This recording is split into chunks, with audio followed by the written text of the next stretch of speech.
we're thinking about monitoring and observability, we kind of have to break this down a little bit to truly understand what we should be seeing, what we should be getting out of a tool. So monitoring, in short, is having the ability to see the data. You see it in real time. So monitoring could be anything from looking at a dashboard to opening up Activity Monitor on your Mac to opening up Task Manager and looking at CPU and memory on your Windows server or your Windows desktop or your laptop or whatever. It's really the idea of getting that data in real time and seeing what's happening. You can also alert on it as well.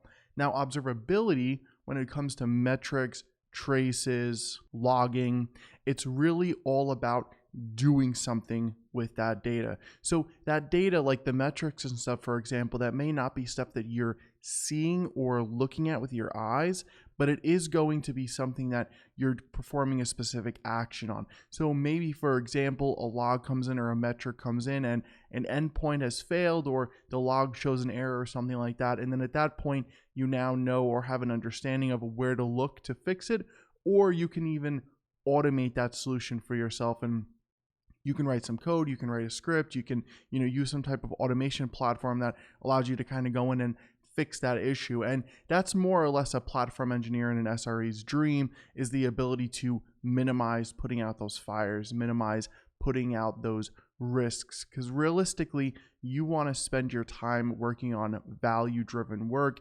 making a feature, updating something, creating some architecture, actually doing something that drives business value versus running around like a chicken with your head cut off, fixing a whole bunch of issues, putting out a whole bunch of fires. Now, there are a few different ways that we can ultimately do this, and let's take a look at a few of those. Now, the first is just, the general getting a cluster up and running with some type of monitoring and observability software. So maybe that's Datadog, maybe it's App Dynamics, maybe it's Prometheus and Grafana, whatever it is. The point is that you'll have to go through and you'll have to install it. So a few of my favorites, for example, are Kubernetes. Now, I like Kubernetes because it gives you the ability to install Prometheus and Grafana, and it comes with these predefined dashboards in Grafana. That way you don't have to go and load up a bunch of dashboards or create a bunch yourself. It's kind of like a monitoring best practice out of the box in a sense, but you can also install Grafana, install Prometheus on their own.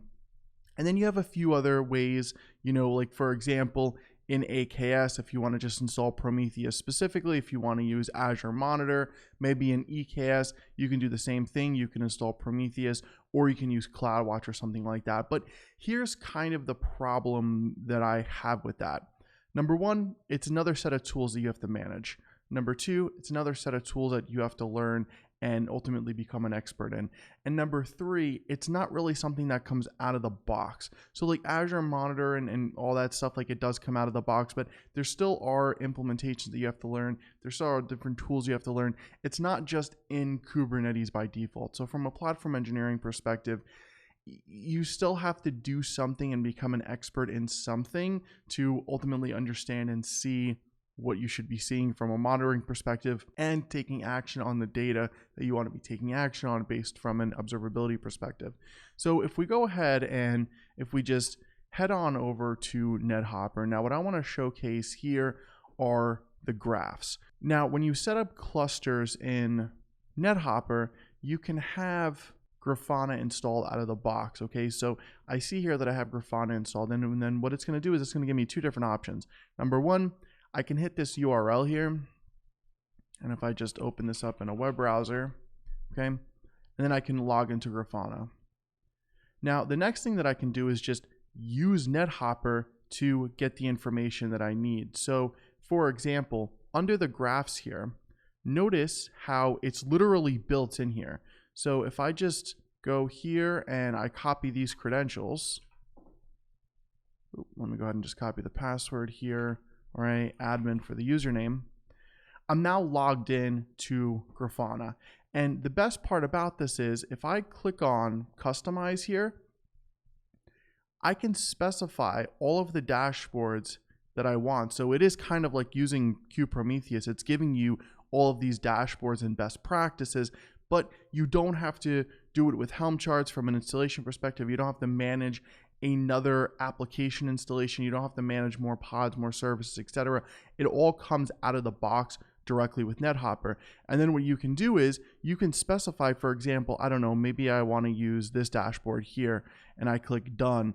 And then I have the ability to see all of my dashboards here.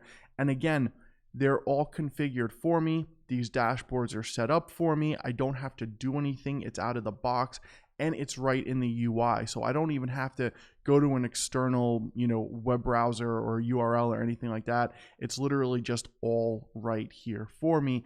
And this is definitely, from a platform engineering, a dream, because it gives you the ability to just give your engineers and your developers the platform and say, hey, here's your monitoring, here's your observability, go take a look at it here, versus having to install, manage, configure, become an expert in all these different tools.